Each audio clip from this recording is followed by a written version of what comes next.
नमस्कार। मैं डॉक्टर रमाकांत शर्मा, योग, प्राकृतिक चिकित्सा एवं आहार चिकित्सा विशेषज्ञ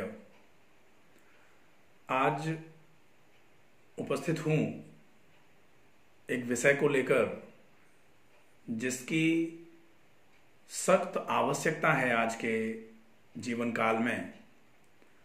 विषय है कैसे खाएं।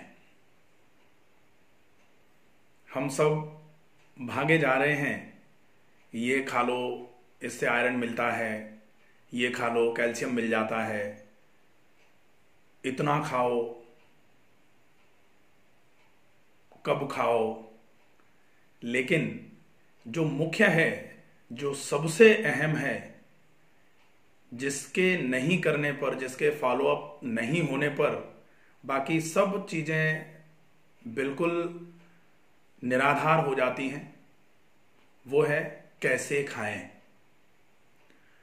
तो खाने की जब भी बात आई है, पूरा एक प्रक्रम है, पूरी एक प्रक्रिया है, एक विधि है जिसका पूरी तरीके से पालन हमें करना होगा। यदि हम जो खा रहे हैं, जितना खा रहे हैं, जिस समय पर खा रहे हैं, उसको पूरा अपने शरीर में उपयोग में लेके आना है, तो उसको कैसे खाया जाए इसका जरूर ध्यान रखा जाए। खाने की विधि जब भी किसी भी चीज की बताई जाती है तो 3 भागों में विभाजित कर दिया जाता है विधि को। एक, खाने से पहले हमें क्या क्या तैयारियां कर लेनी है, एक खाते समय हमें किन किन बातों का ध्यान रखना है, और एक खाने के बाद हमको क्या करना है। तो सबसे पहले कैसे खाएं में बात आती है कि खाने के पहले क्या तैयारियां करनी है हमें। खाने के लिए, खाने से पहले की जो तैयारियां हैं, सबसे पहले हम जहां बैठकर खा रहे हैं वो स्थान हमें पहले से चूज करके रखना है कि कहां बैठकर खाना है हमें। वो स्थान ऐसा हो जहां अंधेरा ना हो, रोशनी पर्याप्त मात्रा में जहां पर हो। कहा जाता है कि अंधेरे में बैठकर खाना नहीं खाना चाहिए कभी। पुराने लोग कहते हैं, दादियां, नानियां, दादा, नाना, ये लोग बताते रहते हैं। दूसरा, जब हम डिसाइड कर चुके हैं कि हमको 11 बजे भोजन लेना है, हमने जगह, स्थान जो है उस स्थान की विचार कर लिया, स्थान के बारे में, यहां बैठकर भोजन लेंगे। एक और होता है कि आधे घंटे पहले हमको पानी पीना छोड़ देना चाहिए। यह है पहले की प्रक्रिया, क्या क्या पहले करना है हमको। तो आधे घंटे पहले से, 40 मिनट पहले से बल्कि पानी पीना छोड़ देना चाहिए। हम अगर 11 बजे खाना खाने वाले हैं तो 10:20 के बाद हमको पानी का उपयोग नहीं करना चाहिए। वो क्यों? क्योंकि हम खाने के पहले यदि पानी पी लेंगे तो पेट में, आमाशय में, हमारे में जो खाने के आने का इंतजार हो रहा था, खाने की जगह अगर हम पानी डाल देंगे तो सारे के सारे एसिड्स, बाइल सॉल्ट्स, पिगमेंट्स जो भी होंगे वो पूरे के पूरे हमारे पानी के साथ मिलकर के धुल करके नीचे की तरफ चले जाएंगे। फिर अब जब हम खाना खाएंगे उस समय उनकी अनुपस्थिति में खाने का पाचन प्रॉपर तरीके से नहीं हो पाएगा। तो दूसरा नियम है कि हम खाने के 40 मिनट पहले पानी पीना छोड़ दें। अब बारी आती है कि खाते समय हमको क्या क्या ध्यान रखना है। खाना, थाली हमारे सामने आ गई, खाना खाना हम चालू करने वाले हैं, उस समय हमें कुछ विशेष बातें हैं जिनका ध्यान रखना पड़ेगा। सबसे पहले, हमारे यहाँ तो खैर शुरू से ये चलता रहा है कि भोजन जैसे ही सामने आता है तो भोजन की पूजा करी जाती है, भोजन का मंत्र पढ़ के भोजन का सम्मान करते हैं कि जो हमारे सामने है इसको हम शरीर में ग्रहण करने वाले हैं, मुंह के माध्यम से आहार नाल में ले जाने वाले हैं। तो ये भोजन हमारा कल्याण करे, भोजन हमको शक्ति पहुंचाए, ये भोजन हमको पोषण पहुंचाए, इसके लिए भोजन की प्रार्थना होती है, भोजन का मंत्र बोला जाता था। और बहुत साधारण सा मंत्र, यदि आपको कुछ भोजन मंत्र आता है तो बहुत अच्छी बात है, नहीं आता है तो एक बहुत साधारण सा, बहुत सिंपल सा, बहुत अच्छा मंत्र है। हे मातृभूमि, हे जगदीश्वर, भोजन के पूर्व प्रणाम तुम्हें, इस भोजन से बल बुद्धि मिले, ऐसा दे दो वरदान हमें। ये हम मंत्र बोलना चाहें तो हम बोल सकते हैं, नहीं भी बोलें तो भी कोई बात नहीं है, लेकिन भोजन को एक बार प्रणाम तो हम कर ही सकते हैं। अब भोजन हमारे सामने है, अब हमें किन किन बातों का ध्यान रखना है। सबसे अहम बात है, जब भी हम भोजन करने के लिए बैठें तो सबसे पहला हम मौन रहकर भोजन करें। हमारी आदत है कि हम भोजन करते करते इतना बोलते हैं, दुनिया भर का बोलते हैं, सारी बातें हमको जो जिसको बतानी होती है हम भोजन करते करते बता देते हैं। जिनसे हमको बातें करनी होती हैं वो हमारे भोजन करने के टाइम में ही सारी बातें हमको सुना देते हैं। ऐसा नहीं होना चाहिए। हम ना तो बोलें और ना हमारे आसपास के लोग उस समय हमसे बोलें। मौन की अवस्था में एक बहुत अच्छी बात बहुत समय पहले से कही जा रही है, एक है साधे सब सधे, सब साधे सब जाए। हम जिस समय जो काम कर रहे हैं अगर पूरा ध्यान उसी काम पर लगाएंगे तो वो काम बहुत अच्छे तरीके से होगा। यदि उस काम को करते समय हम कुछ और भी करने की कोशिश करेंगे तो यहाँ थोड़ी गड़बड़ हो जाती है।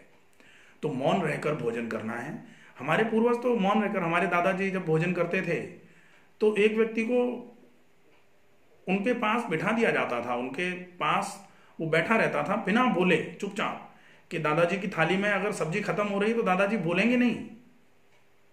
दादाजी की थाली में रोटी खत्म हो रही तो दादाजी मांगेंगे नहीं कि रोटी लेके आओ, या कुछ भी सलाद खत्म हो रहा है, रायता खत्म हो रहा है, कुछ नहीं मांगेंगे। तो एक व्यक्ति को ध्यान रखना होता था क्योंकि वो बोलेंगे नहीं, मौन व्रत धारण है उनका भोजन करते समय। तो हमें इसका विशेष ध्यान रखना चाहिए। भोजन हमेशा मौन रहकर ही करना चाहिए। दूसरा, जो आजकल बड़ी विपदा हो गई है, बड़ी विपत्ति है कि हम सारे काम ही भोजन करने के दौरान करने की कोशिश करते हैं। जैसे फोन अगर किसी का आया है तो हम भोजन करते करते यहाँ लगा लेंगे और खाते रहेंगे और बात करते रहेंगे, वो गड़बड़ है। ये वाली व्यवस्था जब हटी, थोड़ी सुविधा हो गई, लोग ईयरफोन लगा करके आराम से बात कर रहे हैं, तो मौन तो टूट रहा है। फिर ईयरफोन भी नहीं तो फिर ब्लूटूथ आ गया आजकल, ब्लूटूथ लगा के आराम से बोले अब हमको गर्दन को ऐसे नहीं करना पड़ता। गर्दन को ऐसे करने में और भी नुकसान हो रहा था, आपके कंधे और आपके गर्दन की मांसपेशियां खिंच रही थी। लेकिन बोलना तो यहां भी है, जब आप ब्लूटूथ लगाए आराम से खा रहे हैं भोजन तो भी आप बोल रहे हैं, आपका मौन टूट रहा है, आपका दिमाग उस फोन कॉल पर लगा हुआ है, भोजन पर नहीं है, तो वो दिक्कत है। मौन रहकर भोजन करें। दूसरा, एक बहुत पुराने समय से एक बात और कही जाती रही है कि शोक, क्रोध, गुस्सा जिसको बोलते हैं, और शोक का मतलब कोई ऐसी विपत्ति का समय, कोई शोक समाचार सुन रखा है या हमारा मन बहुत दुखी है, तो दुख, शोक, क्रोध ऐसे समय में भोजन नहीं किया जाना चाहिए। अगर हम ऐसे समय में भोजन करते हैं तो ऐसा कहा जाता है कि क्रोध के समय में भोजन करेंगे तो भोजन क्रोध का पोषण करेगा, ना कि हमारा। शोक के समय में भोजन करेंगे तो भोजन शोक का पोषण करेगा, ना कि हमारा। कहा भी जाता है कि रोगी यदि भोजन करता है तो वो रोग का पोषण करता है उस समय भोजन, ना कि रोगी का। रोग में लिया गया आहार रोगी का पोषण करता है, रोग का पोषण करता है, रोगी का नहीं।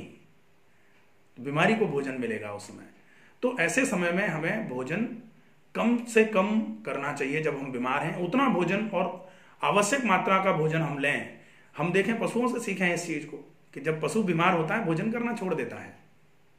तो शोक, क्रोध, दुख और बीमारी, ऐसे समय में भोजन न लिया जाए। शोक, क्रोध, दुख के समय में तो नहीं लिया जाए, बिल्कुल भी ना लें। हम केवल पानी पी लें या थोड़ा सा रसाहार ले लें, थोड़ा सा कुछ ऐसा भोजन जो हमारे शरीर को दिन भर हार्ट को चलने के लिए, श्वास को भरने के लिए जो ऊर्जा की आवश्यकता है वो मिलती रहे, उतना भोजन ले लें, बाकी भोजन ना लें। इसका ध्यान रखा जाए। और तीसरा, आजकल जो और हो रहा है, मोबाइल से हम छूटते हैं तो हम टीवी पर लग जाते हैं, सीरियल आ रहा है, मूवी आ रही है। तो कहा जाता है कि भोजन करते समय विचार सात्विक होने चाहिए। मूवी उधर चल रही है, फाइट सीन चल रहा है, अब हमारे मन में और मार ऐसा चल रहा है, अब उस समय हम भोजन कर रहे हैं, गड़बड़ है। तो टीवी देखते समय, मोबाइल पर बात करते समय हम न्यूज़पेपर पढ़ रहे हैं, फाइल देख रहे हैं, और भी जो भी काम हम भोजन करते समय करने की कोशिश करें, उन सबको बंद कर दिया जाए। हम भोजन के समय सिर्फ भोजन करें। तो दो चीजें हुई, एक मौन रहकर, दूसरा किसी भी चीज में और लिप्त ना होते हुए भोजन करें। तीसरा, भोजन करते समय जो हमको विशेष ध्यान रखना है वो है कि हम भोजन में जो भी सॉलिड खा रहे हैं, जो भी ठोस पदार्थ हम अपने मुंह के माध्यम से आहार नाल में डालने की कोशिश कर रहे हैं, उस हर ठोस पदार्थ को मुंह में कम से कम, वैसे एक कहावत थी कि 32 बार चबा के ही भोजन को अंदर निगलना चाहिए, लेकिन अब 32 बार से भी काम नहीं चलेगा। अब तो आपको 32 बार से भी ज्यादा बार चबाना पड़ेगा। और हम कितनी बार चबा रहे हैं? तो पाचन तंत्र के रोग होने का कारण तो यही है। तो हमें कोशिश करके कम से कम 45 से 50 बार एक गिलास को चबाना है। और सिंपल सी बात है, आपको कितनी बार चबाना है। आप रोटी का एक टुकड़ा लीजिए, गेहूं की रोटी का। कहा जाता है कि कार्बोहाइड्रेट का पाचन मुंह में ही चालू हो जाता है। एक बात सुनी होगी कभी कि रोटी मीठी लगती है। कब लगती है? हम जल्दी में रोटी खाएंगे, कभी जीवन में मीठी नहीं लगेगी। कैसा भी आटा ले लो आप, कैसा भी गेहूं ले लेना, नहीं लगेगी। मीठी कब लगेगी? गेहूं की रोटी और मीठी लगना चालू हो तो इसका मतलब है कि हमने बहुत प्रॉपर तरीके से चबाया है, क्योंकि पाचन तभी चालू होगा उसका। तो अगर गेहूं की रोटी का एक टुकड़ा, एक कौर हमने बना के मुंह में डाला और उसको 40 बार, 45 बार, 50 बार, कितनी बार चबाने के बाद वो मिठास का अनुभव देती है हमारे मुंह में, उतनी बार हमको भोजन को चबाने की आवश्यकता है। और कम से कम मैं मानता हूं कि कम से कम 40 बार तो चबाना ही चाहिए एक गिलास को। जैसे ही ये बात बोली जाती है, लोग कहते हैं कि पूरे दिन खाने खाते रहें क्या? तो हम 40 बार एक गिलास को चबा रहे हैं, हम कितने गिलास खाएंगे?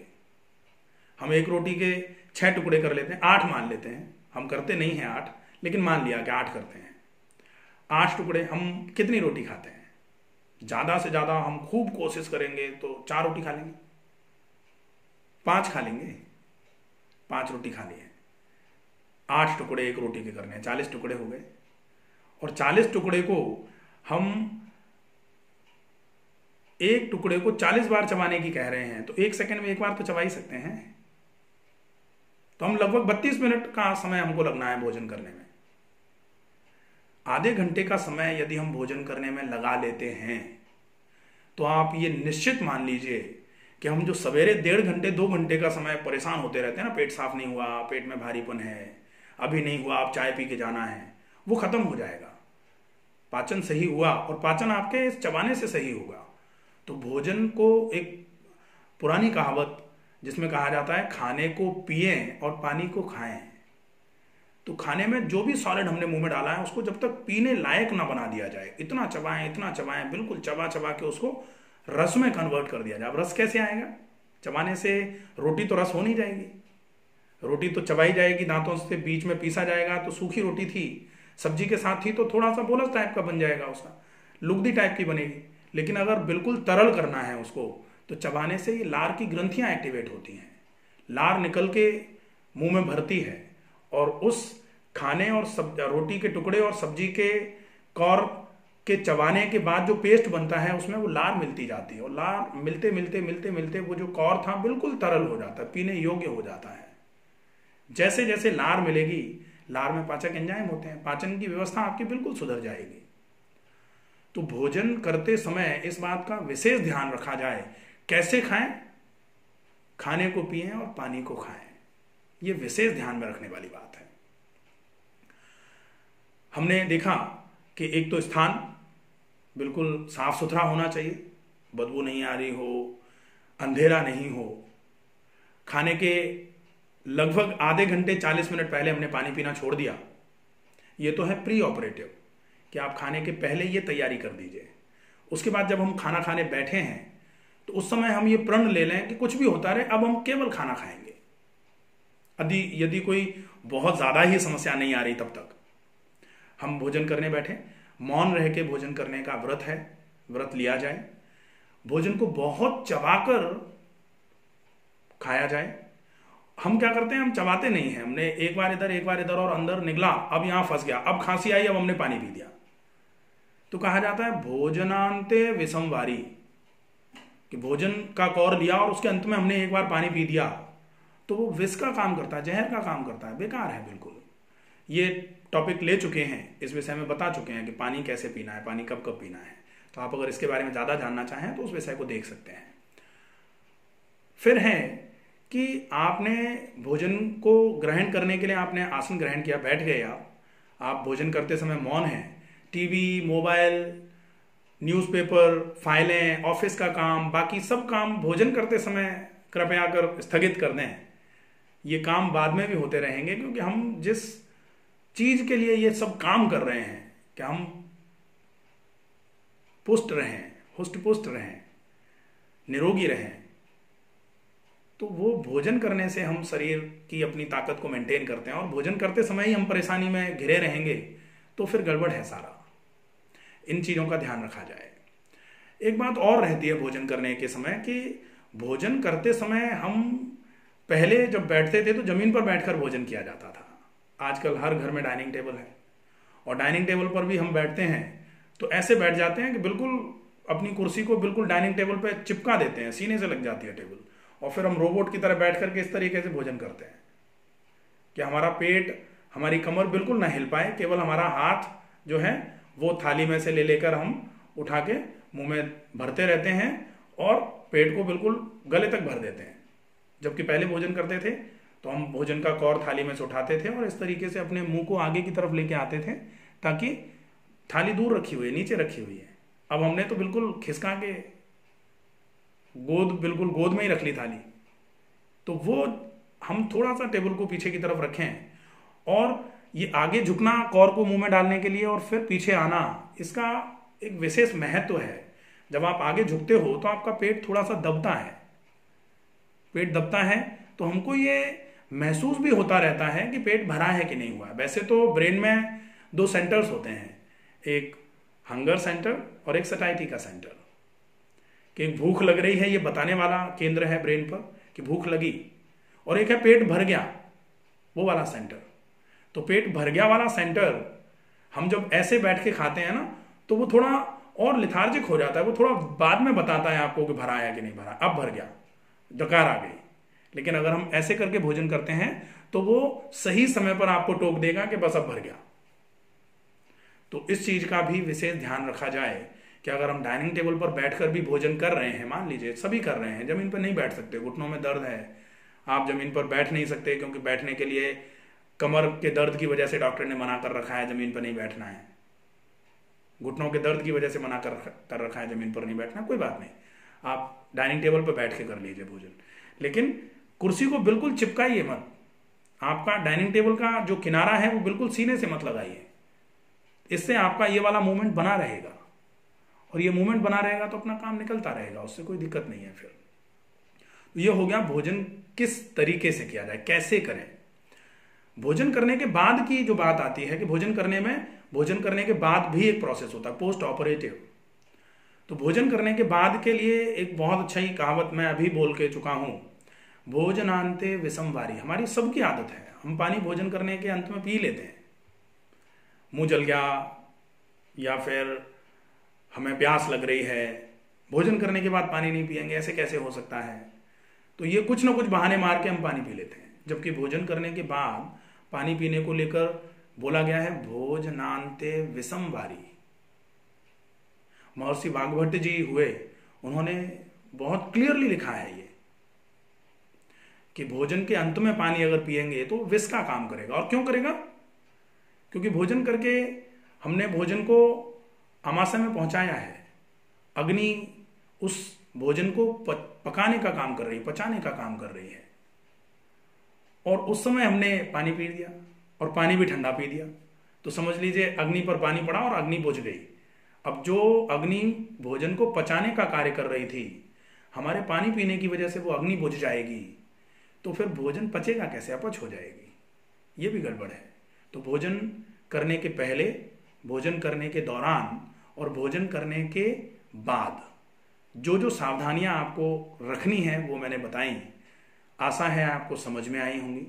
यदि कोई समस्या, कोई दिक्कत रह जाती है तो निश्चित तौर पर आप मुझे मैसेज कर सकते हैं, आप मुझे कॉल कर सकते हैं, आप कमेंट बॉक्स में अपना कमेंट लिखकर मुझे बता सकते हैं कि आपको क्या चीज़ समझ में नहीं आई है या क्या आप और जानना चाहते हैं। तब तक के लिए सुरक्षित रहिए, स्वस्थ रहिए। नमस्कार।